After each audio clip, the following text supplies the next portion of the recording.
একটা সরকারের অধীনে নির্বাচন হচ্ছে, যে সরকারের নিজস্ব একটি দল আছে এনসিপি, এবং তাদের আবার দলের সঙ্গে জড়িত আছে জামাত। দলীয় সরকারের অধীনে নির্বাচন আমাদের দেশে কোনো সময় সুষ্ঠু হয় নাই।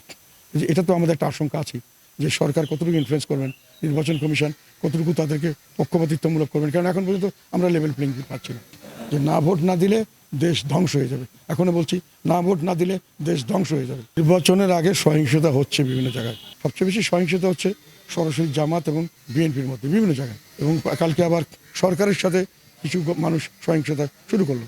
এগুলো সব মিলে রাজনৈতিক পরিস্থিতি তো স্বাভাবিক নয়। পরিষ্কার বোঝা যাচ্ছে যে নির্বাচন পর্যন্ত যেতে যেতে এটা কি বাড়বে না কমবে, কোন পর্যায়ে যাবে এটা আমরা জানি না। আর যেটা আমি প্রথম থেকে বলে আসছি, একটা সরকারের অধীনে নির্বাচন হচ্ছে, যে সরকারের নিজস্ব একটি দল আছে এনসিপি, এবং তাদের আবার দলের সঙ্গে জড়িত আছে জামাত। দলীয় সরকারের অধীনে নির্বাচন আমাদের দেশে কোনো সময় সুষ্ঠু হয় নাই। এটা তো আমাদের একটা আশঙ্কা আছে যে সরকার কতটুকু ইনফ্লুয়েন্স করবেন, নির্বাচন কমিশন কতটুকু তাদেরকে পক্ষপাতিত্বমূলক করবেন, কারণ এখন পর্যন্ত আমরা লেভেল প্লেইং ফিল্ড পাচ্ছি না। এটাই স্বাভাবিক। আমরা নির্বাচন কমিশনের সঙ্গে দেখা করতে চাইলে দেখা করেন না, আমরা অ্যাডভাইজারের সঙ্গে চিফ অ্যাডভাইজারের দেখা করতে চাইলে দেখা করেন না, আমরা হোম মিনিস্টারের সঙ্গে দেখা করতে চাইলে করেন না। তো ওনারা সকাল বিকাল খাওয়া দাওয়া 10 বার করে দেখা করছেন, ওনাদের বক্তব্য বলছেন। কাজে লেভেল প্লেইং ফিল্ড এখন নেই। আমরা নির্বাচনে আছি, আমাদের মধ্যে বাধা বিপত্তি চলছে, তার মধ্যেও আমরা থাকার চেষ্টা করছি, শেষ পর্যন্ত থাকবো।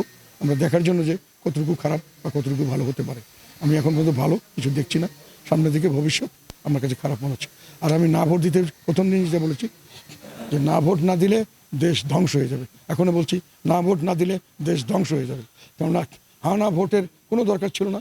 ওনারা যেটা করছেন এটা কেন করছেন ওনারা পরিষ্কার করেন নাই, যেটা ইনডাইরেক্টলি আমরা ওনাদের কথাবার্তায় বুঝতে পেরেছি। ওনারা দেশটাকে একটা নতুন ধরনের দেশ বানাতে চাচ্ছেন, সাম্প্রদায়িক উগ্রপন্থীদের দেশ, এবং কিছুটা হলো পাকিস্তানের সাথে যে আমাদের 71-এর স্বাধীনতার পরে যে আমরা একটা দেশ হয়েছিল সেটার বিপরীতে আবার 71-এর পূর্বের পাকিস্তান আমলের রাজনীতি, এটাই তারা এখানে চালু করতে চাচ্ছেন, যেটাকে আমরা আসলে গোলামি মনে করি, যেটাকে আমরা আজাদি মনে করি।